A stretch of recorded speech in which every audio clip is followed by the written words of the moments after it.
Hey guys, how's it going? Sean back here with Everything REI.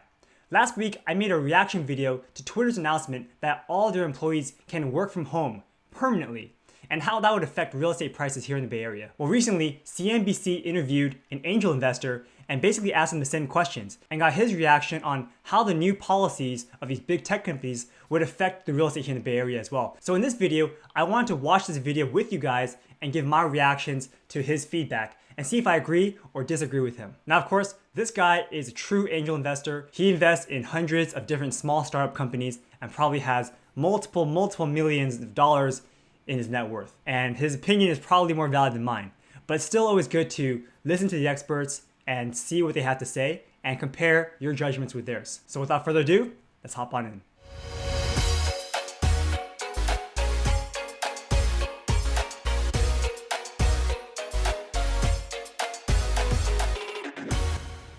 Okay, so this investor, Jason Calacanis, he invests in startup companies as an angel investor, and he usually doesn't really buy stocks that are publicly traded unless it's in a giant, large wealth front account. And if any of those companies go public, he will then sell those shares off a couple of times. So he was just talking about how he was one of the first investors in Tesla. He also invested in Uber back in the day, and he has since sold some of the stock after it's gone IPO. So I want your opinion on Tesla, both Sure. to, Musk lately in his battle with California, also his tweets of late about him saying his stock is overvalued. I'm just wondering how you view both events. I think we could start to open factories, and it seems like they're singling him out for some reason, which is a really stupid mistake on the part of California. I mean, California is doing everything they can in terms of taxes, in terms of regulation, to get great companies out of here. And Silicon Valley right now is... the entire conversation is, why am I here? Why am I paying these prices? Why am I dealing with dysfunctional government on the local level, on the state level?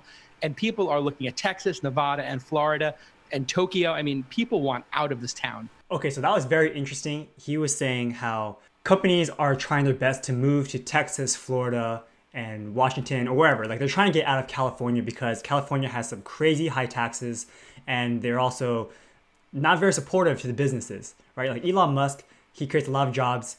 He has this giant factory here in Fremont and Palo Alto, and yet they won't let him open, even though he thinks that he's able to space out his workers enough to continue production. And he feels he's getting singled out and punished, and I understand how he feels. Now, but here's the thing. The reason why the Bay Area is just such a great place to live and why tech is here is because of the minds that are here. So we have these discussions on these forums that I'm a part of. Ultimately, if you're a foreigner, do you think that you want to move to Florida or to Texas? If you are able to leave your country, I feel like as an immigrant, you want to go to a place with the most opportunity. And at the moment, right now, it is in the Bay Area still. So what does that mean for employers? It still means that if you want the top tier talent, you have to recruit them in the Bay Area. And in the Bay Area, we have two amazing schools. We have Berkeley and Stanford. And so this mastermind of smart, high-tech individuals are all populated in one area. And yes, remote work is now possible since you can basically do anything you want on the internet, but there's still something to be said about seeing your employees show up to work. You still need somebody to keep you accountable, because I know for a fact that if you're left on your own devices, it's very easy to slack off. Whereas if you're working in an office environment, you have team members, you show up to meetings, you're accountable every single day, there's less of a chance that you will slack off. You're actually going to get your tasks done. And on top of that, the weather here is amazing. So,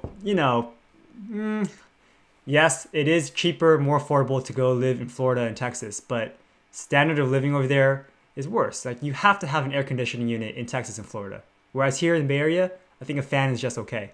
And we're basically at 60-degree weather almost all the time. So it's pretty nice here. All right, let's get back into the video. What is the future of Silicon Valley going to look like from an employee perspective? You've had some companies, obviously already, Twitter basically saying you can stay and work home forever, for that matter. Yeah. And you've had some layoffs at some well-known companies as well.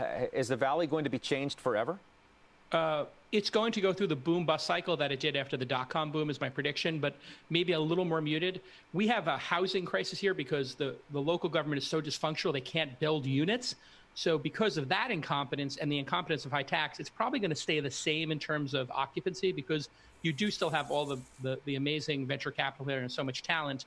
But I do think 100% of companies learning how to work remote, perfectly, what people have figured out is this 10% of my workforce is crushing it. This 10% is phoning it in. I'm going to cut that 10%. I'm going to have a more efficient company, and I'm going to get rid of my second or third highest cost, which is facilities and real estate. I'm going to let everybody work from home. And then instead of trying to hire somebody in Silicon Valley, which is about a $40,000 a year premium, because a one-bedroom apartment here is $4,000 in private school, and you get the idea. We're going to be able to say, or what they're going to say is, hire anybody who's great wherever they are, because we know how to manage these people. And it used to be that the old folks, Gen Xers and boomers, just didn't know how to manage people unless they could see them. Now everybody in the last 8 weeks has gotten a crash course in this. They know how to manage people. And what's going to happen is then you can hire anybody around the globe to fill a position, which means you fill the position 5 times faster. The person stays 3 or 4 times longer. You don't have turnover, and you get them at a 30% lower price. So this collapse that I'm seeing where companies are laying off tons of people, the upside to this is the way out of the recovery is going to be remote work. It's going to be people having more efficient companies, wildly efficient companies, in fact. Like Twitter spends a lot of money on those buildings and pays a lot of tax to San Francisco, and they're out.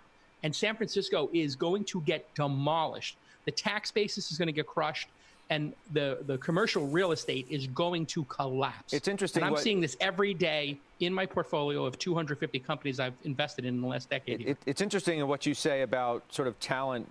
It can be found anywhere. I mean, that's what Chuck Robbins on this network said to Jim Cramer the other day. I thought it was so interesting the way that he framed it too, talking about, they didn't realize that they could literally find talent anywhere around the world and hire people in ways that they never even thought they could prior to COVID-19. Yeah, it's pretty interesting because I actually use virtual assistants myself, and by hiring overseas, you actually can get someone for like a third of the price of hiring someone here locally to do basically the same tasks. So as long as the skill base is decent and you have good managerial skills, I guess you can make it work. But to be honest, I think it is still very complicated.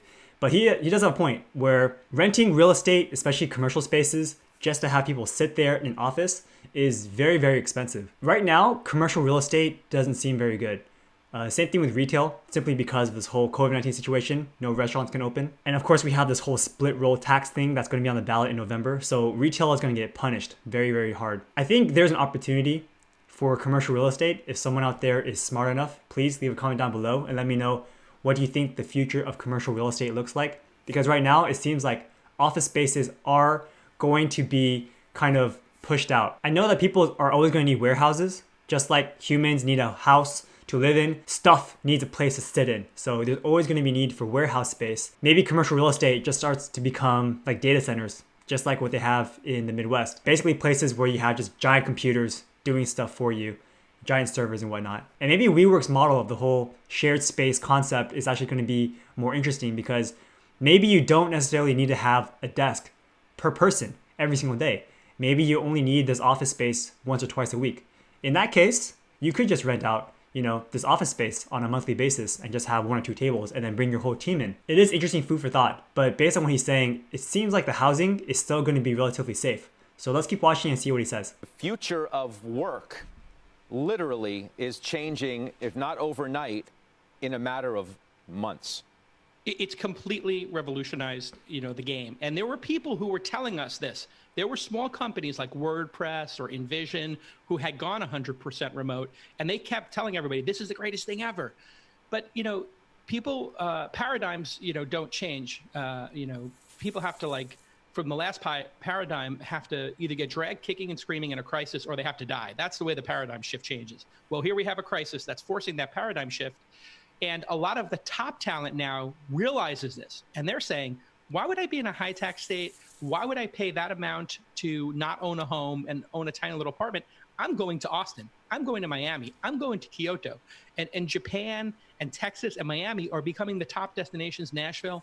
We're going to see the entire world get flipped on its head after this. And for Silicon Valley, it means there'll be 10%, 20% cheaper apartments. So the rest of the video was Jason's political opinion on the state of California and how they're kind of mandatorily regulating businesses like Uber making their employees 1099s versus W-2 employees, and how Uber is now more of a pacifist instead of a pirate. You can definitely watch the rest of the video down below, but basically we're not talking about real estate anymore, so I'm gonna cut that part out from this video. But basically what he was saying is that the future of business in general is remote work. If you have good management, you can make it happen. In fact, there are some teams that I've had on my podcast that specifically say that their entire business is run remotely. I don't know how you can do it personally. I would love to have a team be here so you can have these quick meetings and chats and not feel constrained, because when you're having a meeting over a webcam like this, there's a very large inclination to just kind of go on mute and then you can just do whatever you want. There's a lot of times you can just mess around. So again, there is something to be said about staying together and being together, but we'll see how the future plays out. Again, like I said in my last video, I don't think this is going to affect the real estate market too much. You're going to see the prices in these same areas like San Jose, Santa Clara, Cupertino stay relatively the same.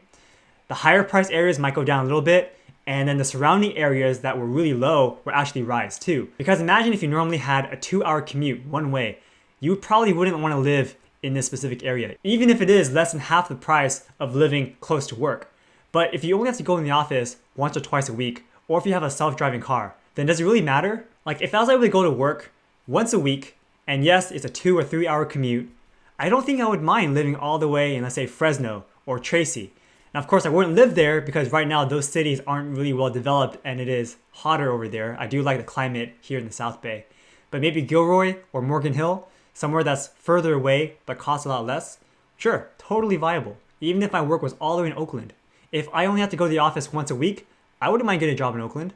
But the problem is having to go every single day, and there's traffic too. So if remote work cuts down on traffic and cuts down on your requirement to drive, then sure, the surrounding areas would definitely increase in price. So right now, like I was saying last video, Hayward, very good contender. Tracy, great contender. San Leandro. Basically all those East Bay homes will probably increase in value a lot over the next few years as remote work becomes more and more popular. Commercial real estate seems like it's pretty much dead in the water right now, but there are probably still ways to turn it around. I just haven't figured that out yet.